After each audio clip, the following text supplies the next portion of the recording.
Move on to the next item of business, which is a statement from the First Minister, Nicola Sturgeon, on COVID-19. The First Minister, as always, will take questions following her statement. I would encourage all members who wish to ask a question to press their request to speak button, and I call on the First Minister. Thanks, Presiding Officer. Last week I updated Parliament on the Scottish Government's strategic framework. When I update Parliament next week, I hope to be able to confirm some changes to the Level 4 restrictions between now and then, and in light of the positive data that I will report on today, we will be considering if it might be possible to accelerate the exit from lockdown in any way, consistent, of course, with the care and caution that we know continues to be necessary. Later today, the Public Health Minister will support the resumption of competitive football in Scottish Leagues 1 and 2, the Scottish Women's Premier League 1, and for the purposes of playing Scottish Cup ties, certain Highland League teams. And I hope this news will be welcomed by football fans across the country. The focus of my statement today, though, is education. In particular, I'll update Parliament on plans to get all children back to school on a full-time basis as soon as possible. First, though, I'll give a brief summary of today's statistics. The total number of positive cases reported yesterday was 542. That's 4.4% of tests carried out, and the total number of cases is now 203,012. 784 people are now in hospital, 40 fewer than yesterday. 71 are in intensive care, which is the same as yesterday. I'm sorry to say, though, that in the past 24 hours, a further 33 deaths have been registered, and the total number of deaths under the daily measurement is now 7,164. And again, I want to send my condolences to everyone who has lost a loved one. Yesterday, of course, we marked the anniversary of the first case of COVID being confirmed in Scotland. The Scottish Government is currently talking to health charities and family organisations about how we intend to remember all those who have lost their lives and also mark the many sacrifices that people have made. And we intend to say more about this soon. I'll also give a short update on the vaccination programme. As of 8:30 this morning, 1,634,361 people have received a first dose of the vaccine. That's an increase of 22,783 since yesterday. There is, of course, good and increasing evidence that vaccination is already reducing the number of deaths, particularly in care homes. In time, as a growing proportion of the population gains protection through vaccination, it should also start to have an impact on hospitalisations and on transmission rates. There was further positive news yesterday with the report from Public Health England that a first dose of the Oxford AstraZeneca vaccine reduces the chance of needing hospital treatment by more than 80%. And of course, that confirms research published last week in Scotland by the University of Edinburgh. We remain on course to offer the first dose to everyone over 50, all unpaid carers and all adults with an underlying health condition by mid-April. We may face some supply issues next week, we understand, which could affect appointments, but we're working hard to try to avoid that. And I want to stress that these issues will not affect the mid-April target. In addition to the progress on vaccination, we're making good progress at suppressing the virus. I said last week that the decline in case numbers had appeared to slow down and that this was a concern. However, I'm pleased to report this week that recent data, or more recent data, has been much more encouraging, and it strongly suggests that cases are still declining. This time last week, we were recording an average of 815 new cases a day, and that has now fallen to 657 new cases a day on average, and this is the lowest level since the first week of October last year. The average test positivity rate has also fallen and is now below 5%. Hospital admissions are also falling. In the first half of January, more than 1,000 COVID patients a week were being admitted to hospital. In the week up to 23rd February, that had fallen to 468, and the number in intensive care has also continued to decline. So the sacrifices that everyone is making are undoubtedly having an impact. Collectively, we are suppressing the virus and lives are being saved as a result. There is, I think, more reason to be optimistic now than perhaps at any time since early autumn last year. That said, we know we need to take care to avoid sending progress into reverse. 657 new cases a day might be the lowest level for 5 months, but it is still 13 times higher than the numbers being recorded in mid-August. The reduction in hospital admissions is very encouraging, but hundreds of people every week are still falling seriously ill. And we know that the new variant, which now accounts for more than 85% of new cases, is highly infectious. And of course, we have been reminded over the weekend of the significant risk we now face of other new variants, such as the P1 Brazilian variant, being imported into the country. So the news on vaccines and on suppression is overwhelmingly positive. But we must be sensible, and this can be harder to do when things appear to be going in the right direction. But we must continue to be sensible in the decisions we take over the next few weeks if we want to make sure that we keep going in the right direction. And that provides context for the decisions that we have taken this week, and Cabinet confirmed this morning, about our next steps in enabling children to return to school. Those decisions follow consultation with COSLA and local authorities, discussions with the Education Recovery Group and scientific advice from the Advisory Subgroup on Education and Children's Issues, and that advice will be published tomorrow. Children in primaries 1 to 3 are of course already back at school full-time. We continue to monitor the impacts of that, although it is too early to be certain. And some secondary school students have also returned to take part in essential practical work for national qualifications. And childcare and early education premises are also now open for children below school age. The next phase of reopening education will take place on March the 15th. And I can confirm today that from that date, 15th March, unless new evidence or new circumstances force us to reconsider, which we of course hope will not be the case, all children in primary 4 to 7 will go back to school on a full-time basis. All primary school children will also be able to return to regulated childcare, including after-school and breakfast clubs. We'll also take the next steps in a phased return to secondary school from 15th March with a clear expectation that all school pupils, all secondary school pupils will be back in school on a full-time basis following the Easter holidays. However, it is the intention that all secondary school pupils will return to spend some time in school from 15th March until the Easter break. Students in the senior phase of secondary school, that's of course years 4 to 6, who are taking national qualifications will have priority for face-to-face lessons in school. This will ensure that they can have their hard work fairly recognised with qualifications under the alternative certification model. However, although years 4 to 6 may have priority, we expect that all children in secondary school will receive some in-school education each week up until the Easter break and then return full-time following that. This will allow pupils to get used to being back in school and allow them to start seeing friends again. And I'm sure everyone will agree that this is important for the well-being of young people as well as for education. Before Easter, of course, since this will be a blended learning model, we will also continue to ensure that remote learning is of the highest standard possible.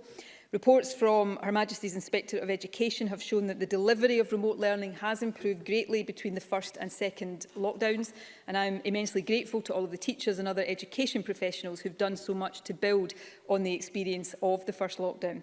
We'll work with Education Scotland to ensure that enhanced online resources continue to be available over the coming month, and we will work with local authorities to support young people's well-being in other ways, for example by providing more opportunities for outdoor learning. Education Scotland will publish guidance for local authorities on the phased return over the next few days, and local authorities will have flexibility in how they implement the phased return to allow them to take account of local factors in deciding how to make the return as safe as possible. But we want to ensure that they are able to maximise the number of time that secondary school pupils can safely spend in school in the period up to the Easter holidays. Obviously, we recognise that the safety of staff and children must continue to be a key priority.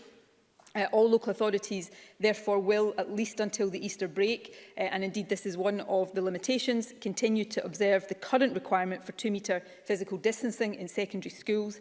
And when secondary schools return, face coverings will need to be worn at all times. The Advisory Group on Education and Children's Issues has also noted the continuing importance of good ventilation. We provided local authorities with £375 million of education recovery funding to date, and many councils are using some of this funding to monitor and improve ventilation in schools. In addition, we'll continue to offer twice-weekly lateral flow testing for all school staff in primary, secondary and special schools and all secondary school pupils in years 4, 5 and 6. And I would encourage as many staff and senior phase pupils as possible to use the tests when they return. It's a further important way to ensure that schools remain as safe as possible. The final point I want to make on schools is simply to say thank you, firstly, to all school leadership teams and all school staff, including, of course, all teachers, for everything that has been done to support children and young people in the last few months. I know everyone is looking forward to having children back in the classroom as soon as possible. I also want to thank parents across the country. I can only imagine how difficult all of this disruption continues to be, but I hope and I believe that the end of it is now firmly in sight. And my thanks too to children and young people. I know how hard it must be to be separated from friends and teachers, but you have all responded magnificently to all of the difficulties of the past year, and I hope you're looking forward to getting back to school later this month. And I hope that you will also start to feel life become a lot more normal very soon. The phased approach we're taking to school return can and will be frustrating, I know that, but it is necessary and it is firmly based on the expert advice that we've received. It is the best and also the most sustainable and enduring way to get as many children back to school as possible, as safely as possible.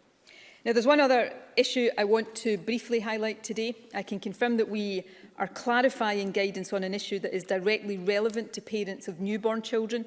There are currently a number of essential purposes, for example, essential care, which enable us to go into someone else's house right now.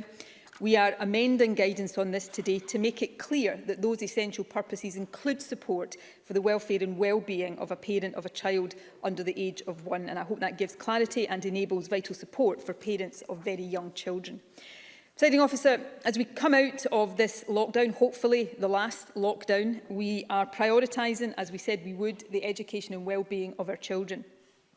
In addition, although we remain cautious, as we have to be in the face of a dangerous and highly infectious virus, I hope that people will take heart from the data I have reported. It shows real, significant and sustained progress in getting the virus back under control. Next week, I hope to confirm to Parliament the other changes to the Level 4 restrictions that will take effect from the 15th March. And then the week after that, I'm scheduled to set out a firmer timetable for the period after 26 April. As I said at the outset, indeed as I said last week, we will consider between now and then if the data allows us to bring forward any relaxation of the rules. I've always said if we can go further and faster, then we will not hesitate to do so. All of us want to move on as quickly as possible and as a priority to see friends and family again, and that will very much be the focus of our considerations over the next week, and I hope the day for that is now not too far away. But to make sure we don't see any reverse in our progress that would put that in jeopardy, it's really important that for now we all abide by the lockdown rules. So please continue to stick to their letter and their spirit. Stay at home except for essential purposes. Don't meet people from other households indoors. Follow the facts advice when you're out and about. Work from home if you can. And if you're an employer, please continue to support your workers to do so. If we do all of this, we can and we will make it easier for children to return to school and for all of us to return to more normality soon. We'll protect ourselves, our communities and our NHS, and we'll keep the virus under control while vaccinations do their work. So for the moment, please continue to stick with it, stick together and stay at home. Thank you very much, First Minister. We'll move now to questions. Our first question from Ruth Davidson. Thank you, Presiding Officer, and thanks to the First Minister for advance notice of her statement. May I also take this first parliamentary opportunity to welcome Anas Sarwar to his new role as Labour leader. It's the 5th time I've been able to do that in my time here, but I truly wish him well, and I extend all offices to work together constructively when it's in Scotland's interest to do so in the weeks ahead, even if it is only weeks that I have. Presiding Officer, the news this week that the Oxford AstraZeneca vaccine can reduce hospital admissions by 80% after 1 dose is welcome indeed. The fact that infection rates, hospitalisation rates and fatalities are all down significantly should be of huge reassurance to us all. This week was also a week of milestones, with more than 20 million people across the UK and 1.5 million across Scotland receiving their first vaccination. Vaccinations, of course, don't just help those receiving the jab, they help us all. And with just over a quarter of adults in Edinburgh now having been vaccinated, up to nearly half in Dumfries and Galloway, the trend is clear. The greater the rollout, the greater reduction in case numbers and the severity of cases. So it is right that the Scottish Government reconsiders its reopening plan for the country with respect to the improved results that we are seeing. And I welcome that Scottish Conservative calls for an earlier return to school for many pupils have been listened to. And while it is hugely welcome to young people's mental health and well-being, their social development and their educational attainment, getting all pupils to return while still observing COVID rules does pose some logistical questions. Face coverings and social distancing are now concepts we take for granted in so many areas of our lives, but teachers and head teachers are rightly asking what support they will receive if their school estate doesn't allow for the 2-metre social distancing in classroom that the government requires of secondary schools. If you can't fit all pupils into their usual classroom with the 2-metre rule, and if you've no extra classrooms or staff to man the split or composite classes created, what support and solutions are going to be made available for them? First Minister. Well, all of the developments that I narrated earlier on and have just been reiterated are really welcome. I don't want to overstate this because I don't think it's fair to people. I've tried not to give people false promises on this, but I do think we have every reason now to believe that the exit from lockdown might be quicker and come sooner than we believed would be the case just a few weeks ago.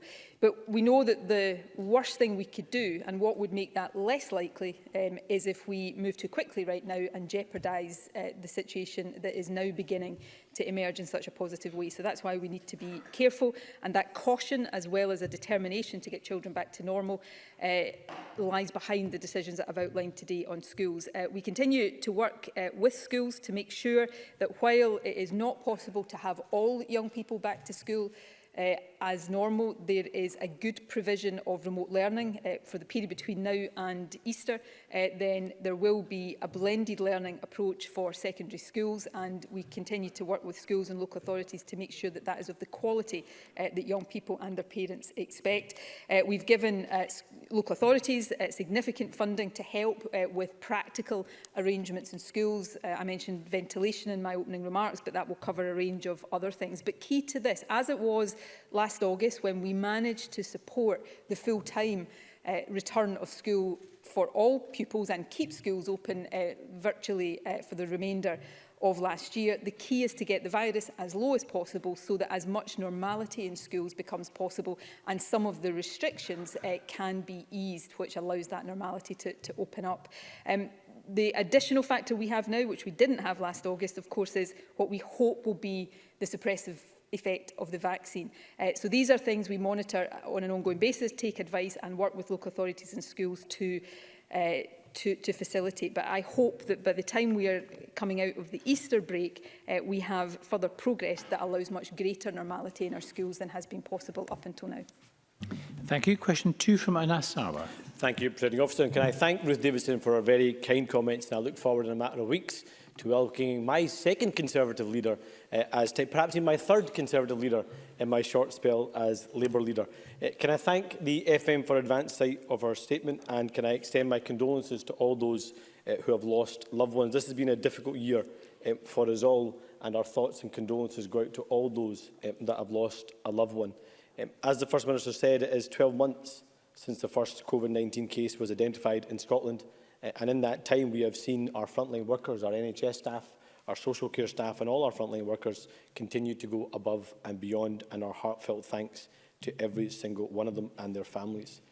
The vaccine rollout is the light at the end of the tunnel, and it's great to see the evidence of its efficacy giving us all hope. But as lockdown restrictions begin to lift, I do urge the Scottish Government to also focus on our recovery, and I will support all efforts by the Government to bring our communities together and to rebuild our nation. That must be our collective priority for everyone across this Parliament.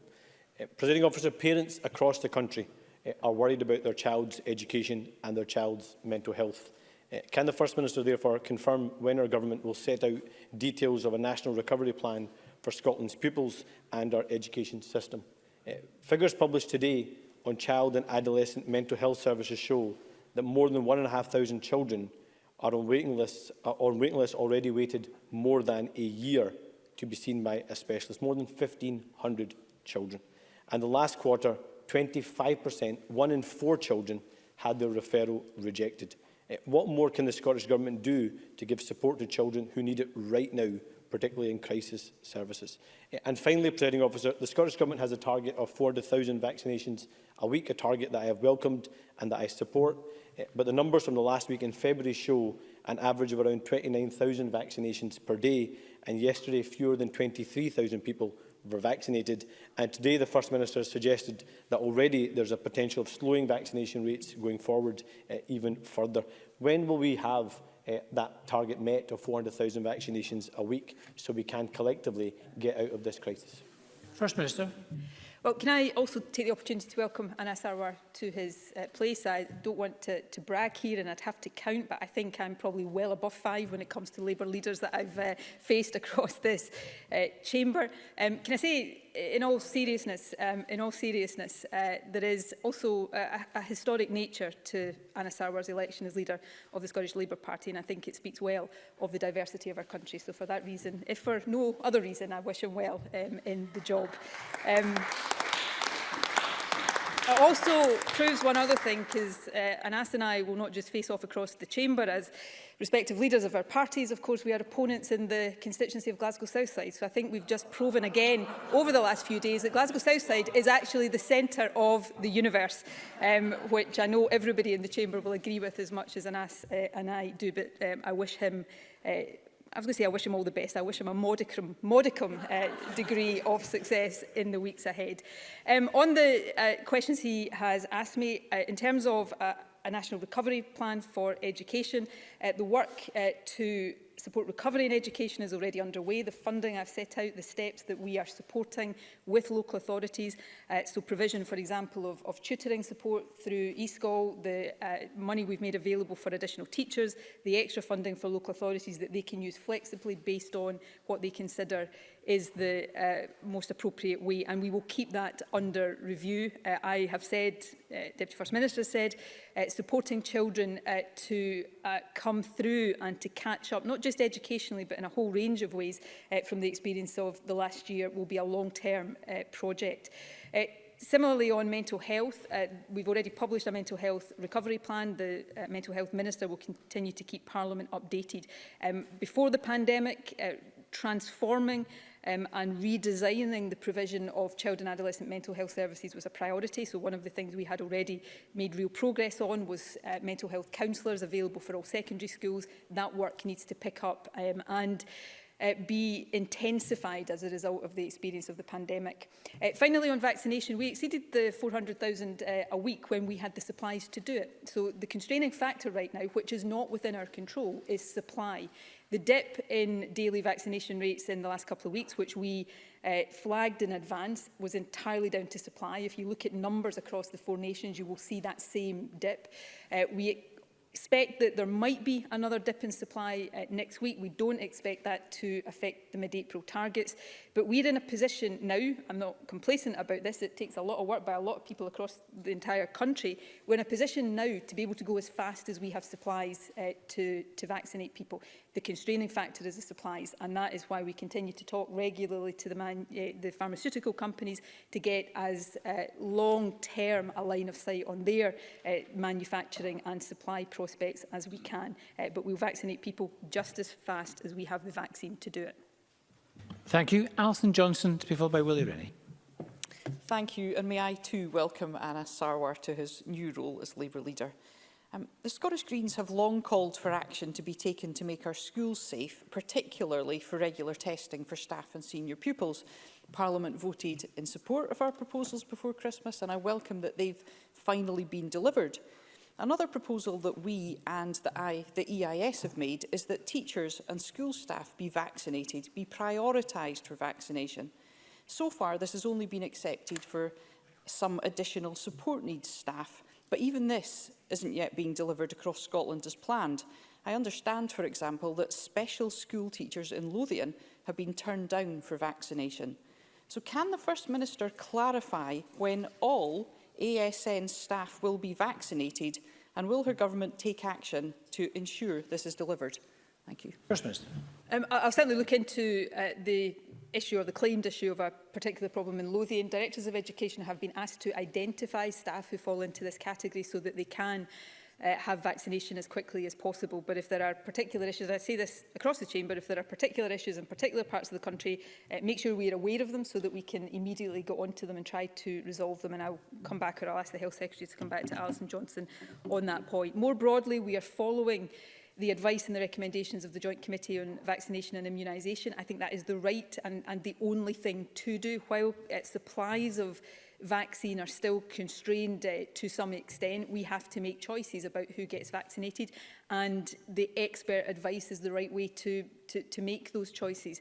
We're following the initial prioritisation plan, which, as I've said before, we will be working to do as quickly as possible, and then we will move into the rest of the population, which the JCVI recommend continues to be done on an age basis. So teachers will be done in line with that priority. And of course, many teachers will already have been vaccinated if they fall in one of the categories that have already had priority. And many will be being vaccinated right now because they will fall within the category of people with underlying health conditions. And of course, we are working to do everybody over the age of 50 by mid-April, which I know is not every teacher, but then we move down the age range to have everybody vaccinated in the adult population by the end of July. But as soon as we start to depart from the expert advice, we start to make choices that are political, not expert-driven. And given the importance and the sensitivity of this, I think it's important that we stick to the clinical advice.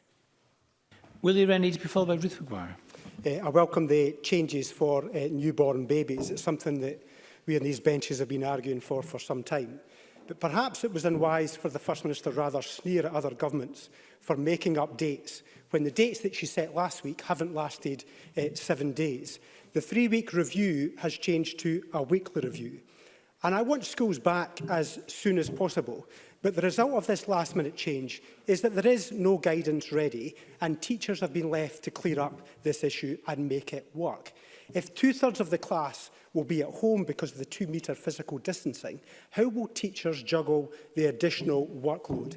There are no more hours in the day. So teachers are exhausted.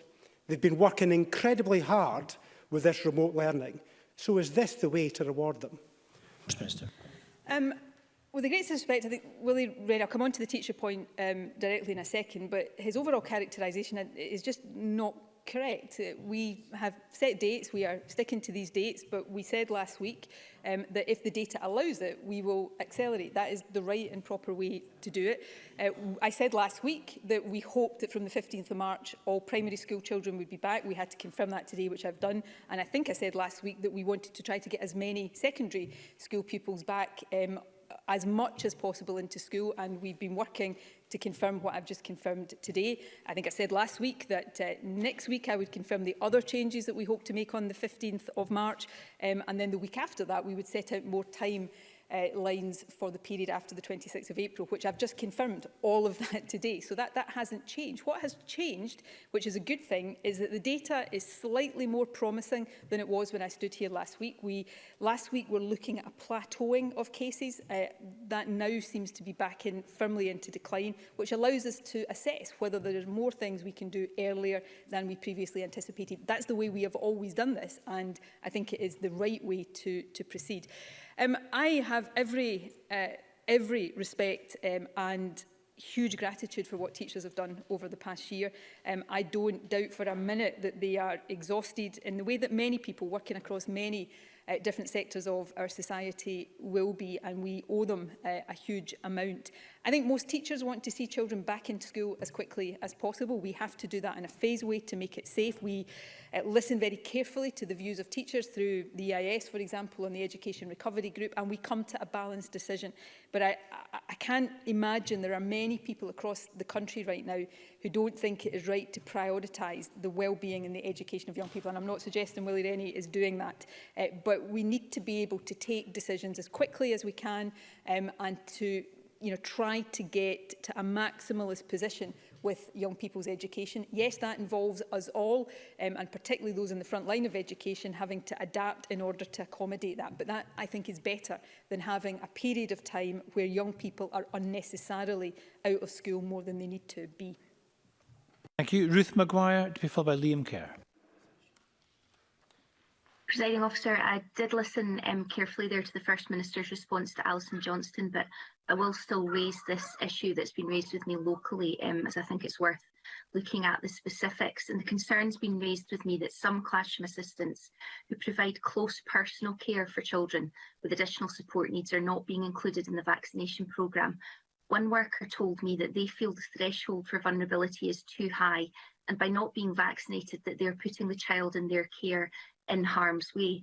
Could the First Minister say a little bit more about how vulnerability and risk is currently being assessed? And I wonder if the guidelines might be looked at to just check that there's not a gap within them. Thank you. First Minister. Of course, we're happy to look at the guidance if there is a sense that it is not covering sufficient numbers or categories of people.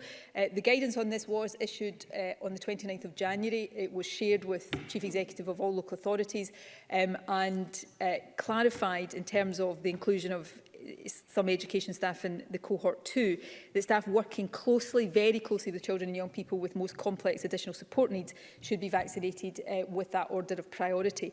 It sets out that staff should be offered the vaccination if they're supporting children and young people with complex healthcare needs requiring coordination and provision of support from education, health or social care services within school settings. Staff who are eligible will be staff who undertake regular healthcare and social care duties with multiple children or young people and moving and handling of them, all of which mean that they often work in very close proximity for prolonged periods of time, providing a range of interventions, including personal and intimate care. The most recent letter from the Chief Medical Officer to health boards issued on the 5th of February, and it included the same detail about how to identify eligible staff. So I think there is clear guidance there, but I'm happy to ask the Health Secretary to look into any particular concerns that Ruth Maguire or any other member might have. And if there's more detail that any member wants to pass to the Health Secretary, I would encourage them to do so. Thank you. Liam Kerr, to be followed by Bruce Crawford. Thank you, Presiding Officer. No one doubts the strain that COVID-19 has put on services, including within the prison service. Now, last summer, the government took a decision to release several hundred prisoners early as a response to the pandemic, but figures just out show that more than 40% of those released are already back in jail. So I warned at the time that the government needed to put a robust monitoring strategy in place to protect the public. So can I ask, why didn't it? And can the First Minister confirm whether, given the statistics she's just set out, there is any intention to release further prisoners early? First Minister. I'll ask the Justice Secretary to write with the details of monitoring that's in place. And I don't mean this flippantly, and I'm certainly happy to look into the detail of this more. But if it is the case that a proportion of prisoners having been released are back, that is not something we should take any pleasure in, of course, but it might suggest that there is actually monitoring of people and appropriate actions are being taken. So if it was the case that nobody was bothering about what prisoners who had been released were doing, then it may be the case that we wouldn't see that. But I'll ask the Justice Secretary to write with more detail.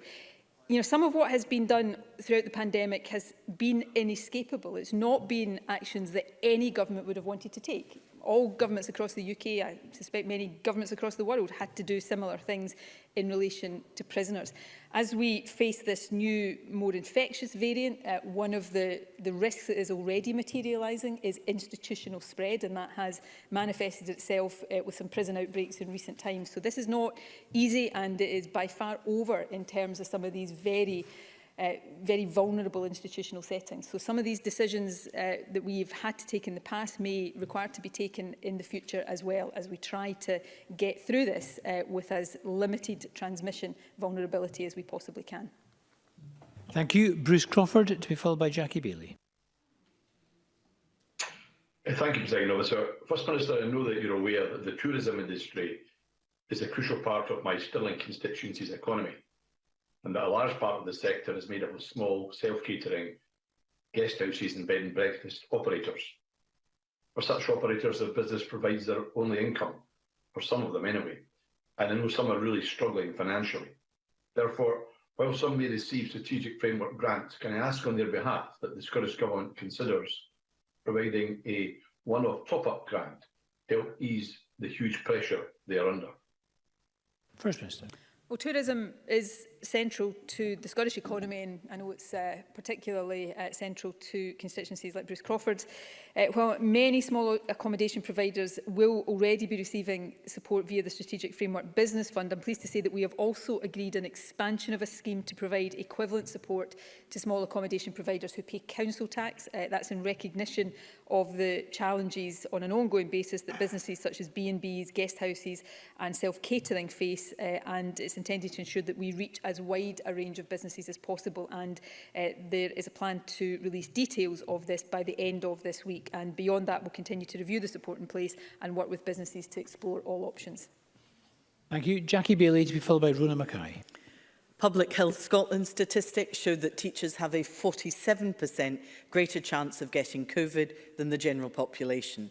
We all want to get our children back to school as soon as possible, but all teachers and all school support staff need to be safe too, especially if we want to ensure continuity of education. So will the First Minister ensure that all teachers are vaccinated before the 15th of March, given the data from the experts at Public Health Scotland?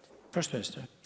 I'm not going to get into a debate about the interpretation of the data. There's a range of data about risk of transmission in schools, amongst teachers and amongst young people, and I think it is important not to oversimplify it. Suffice to say, the safety of teachers and everybody working in a school environment is paramount. That is why we are taking a phased approach to the return of schools and not taking the decision to put all secondary school pupils back full-time from the 15th of March, because in our judgment and the judgment of our expert advisors, that would be taking risks that were not appropriate.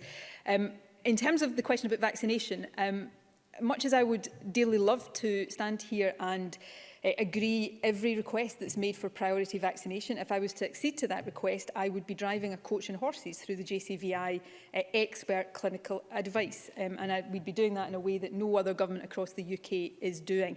And while we have limited supplies of vaccine, and so we can't vaccinate everybody at once, we have to choose what the prioritisation basis is, and we have to do that on the basis of the best clinical advice. And the clinical advice is, as people know, for the first 1 to 9 cohort groups, and then the advice of the JCVI is to continue to do that based on age. Progressively, many teachers will have been vaccinated already, many will be getting vaccinated over the next couple of weeks, and then those in the younger age groups will be vaccinated as we move to do the whole adult population by the end of July. But every time, and I'm not making this comment particular to teachers, but every time we take somebody who is younger and fitter and therefore less clinically at risk of vaccination of the virus and vaccinate them ahead of somebody who is at more clinical risk, then we're making political choices that is not backed up by the clinical advice. Thank you. Rona Mackay, to be followed by Donald Cameron. Thank you, Presiding Officer. To ask the First Minister if she can provide an update on the number of care home residents who have received their second dose of the vaccine, and also if the supply of vaccine is likely to affect this. First Minister. So the latest figures we have show that just under 14,500 care home residents have now received their second dose, which is roughly 48% of residents in care homes for older people have completed the 2-dose schedule. We're now publishing weekly statistics on supply on the Scottish Government website, so people will also have transparency about the supply that is available. Obviously, we prioritise care homes. We prioritise them not just in the sense they were the first group that we vaccinated, but we spent a lot, or the vaccinators on our behalf, spent a lot of time and effort maximising the uptake of vaccine in care homes, and I think we are starting to see the benefit of that, given that the sharpest falls in mortality due to COVID have been in care homes as the vaccine starts to have its effect. So completing the second doses as quickly as possible will give residents and staff working in care homes an added layer of reassurance. Thank you. Donald Cameron, to be followed by John Mason.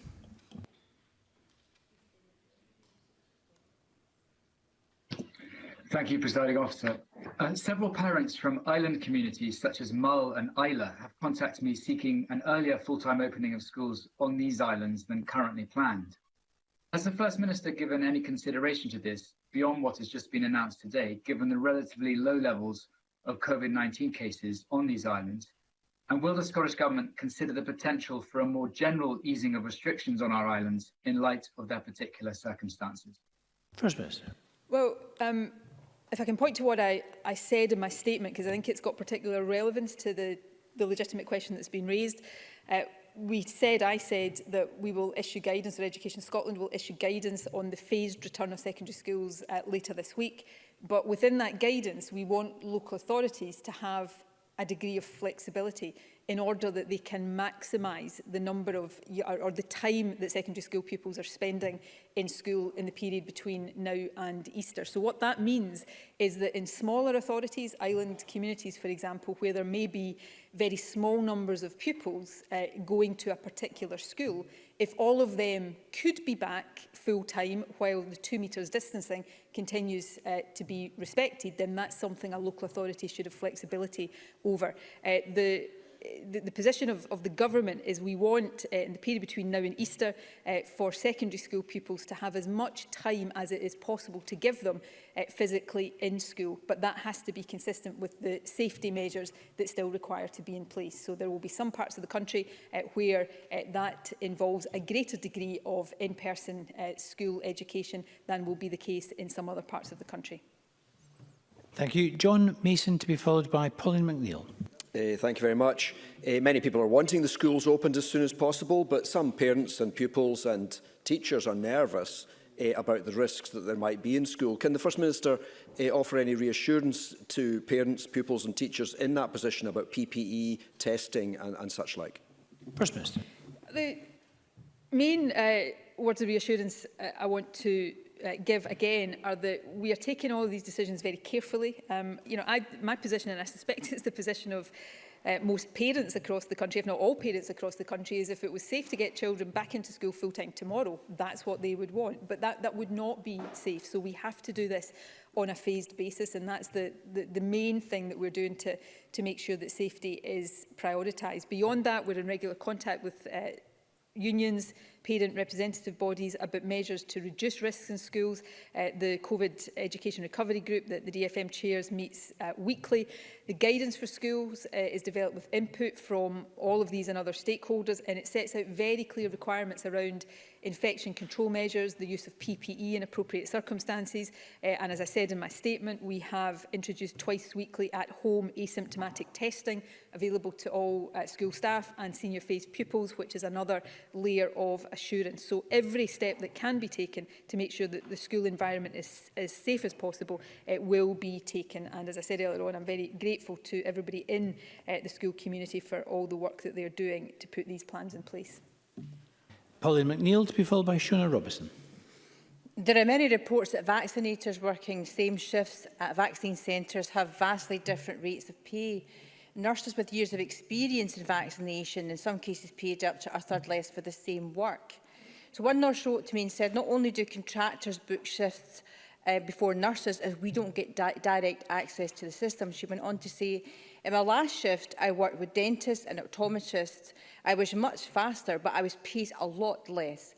A GP also wrote to me to say he has the same concerns and that it's harming solidarity among staff due to this unfairness in pay rates.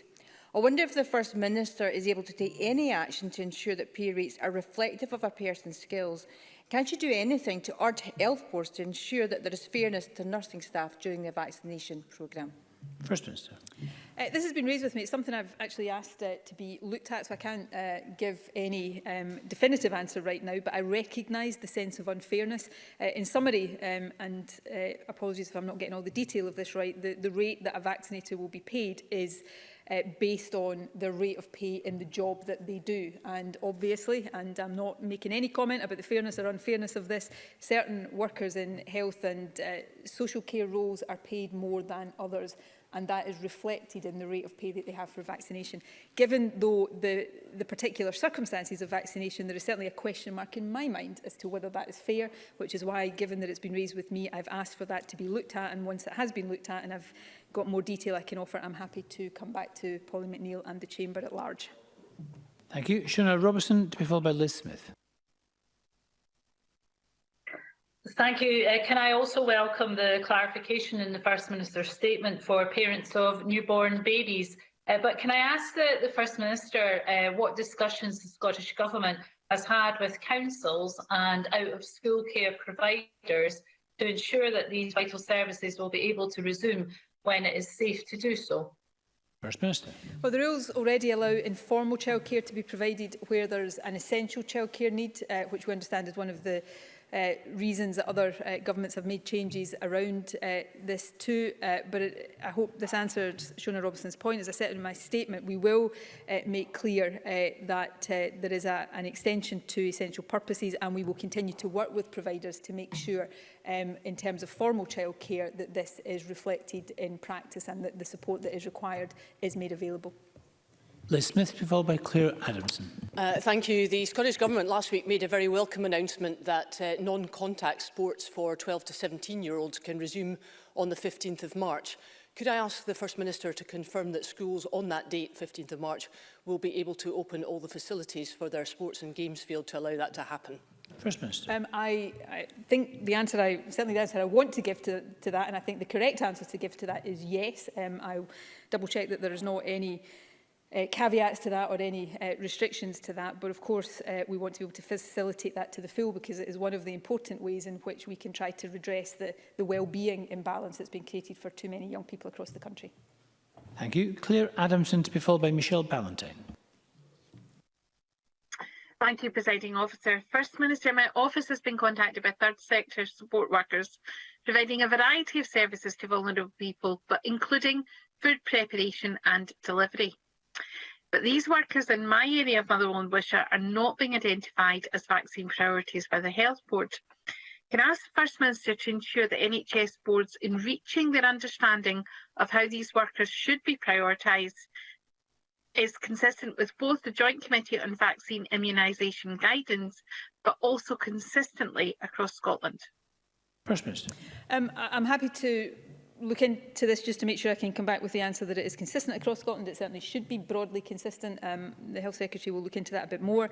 All of these decisions are being guided by the JCVI prioritisation list. There are some issues. We've just been talking about one with people who work very closely with children with multiple complex health needs, where we have defined a particular category as including them. We have taken a similar decision with people with mild to moderate learning disabilities, where previously it was only people with complex learning disabilities that were included. So we are trying to flex each cohort sensibly and as much as possible, but we have to stick as far as we can to those lists so that we are genuinely vaccinating those with greatest clinical needs as early as possible in the prioritisation list. But perhaps the most important point to make in all of these questions about vaccination is that everyone will have been offered first doses by mid-April for that initial JCVI prioritisation list. And just to repeat, that is everybody above the age of 50 and everybody with an underlying health condition, a significant proportion of the adult population. So that's by mid-April, and then by the end of July, supplies permitting, all adults will have been offered a first dose. Michelle Ballantyne, to be followed by Rhoda Grant. Thank you, Presiding Officer. A constituent of mine, a merchant seafarer who left Scotland to join his cargo ship before the quarantine rules were introduced, now finds himself unable to continue his job unless he accepts not returning to his home and family and pays most of his salary in quarantine costs between ships. Today, he arrived at Edinburgh Airport to be told that he cannot be quarantined in Edinburgh, but will be bussed to Paisley. This has not only added to his deteriorating mental health due to the stress of a lack of shore leave since the outbreak of the pandemic and the stress of the impact of the quarantine rules, he has been running an 80-metre loop of his ship's deck to help manage his well-being, and the prospect of 10 days locked up without exercise or fresh air is now devastating. So can I ask the First Minister, is she aware that there appears to be no rooms for managed quarantine in Edinburgh? And will she give permission for my constituent, who has now been forced out of his job by the decision not to allow him to quarantine at home, to at least run in the fresh air during his 10-day forced quarantine to prevent his mental health and well-being deteriorating further? First Minister. I'm not going to comment on the individual case because I don't have all of the details of it. If Michelle Ballantyne wants to send them to my office this afternoon, I will make sure they are looked into. I will also look into the issue of whether there is an inadequacy of rooms at Edinburgh requiring people to go to Paisley, or obviously to help. I imagine that means to hotels in the vicinity of Glasgow Airport. I'm not aware of that, but I'm happy to look into that. Can I ask Michelle Ballantyne, though, and I say this sincerely, is for those of us in positions of responsibility like this, not to describe managed quarantine as being locked up with no fresh air and exercise. This is a vital public health intervention right now. People are entitled to fresh air and exercise.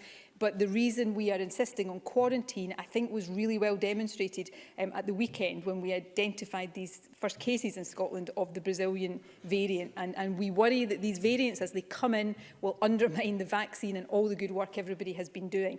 So this is there for a reason. Nobody wants to be asking people to quarantine for 1 day, 2 days, 10 days or whatever, but it is an essential part of the protective measures we need to put in place. I think we've all got a responsibility to help explain that to constituents and also help to encourage people to see the need for it. Nobody is expecting anybody to be happy about any of this right now, but I think we do need to explain and help people to understand the reasons for it. But on the individual case, the circumstances her constituent are in clearly sound very distressing, and I have huge sympathy for that. And for that reason, I'm happy to look into the case. But it's not for me individually as First Minister to give people permission not to comply with these things. It's really important that we do these things properly and decisions are based on the right considerations.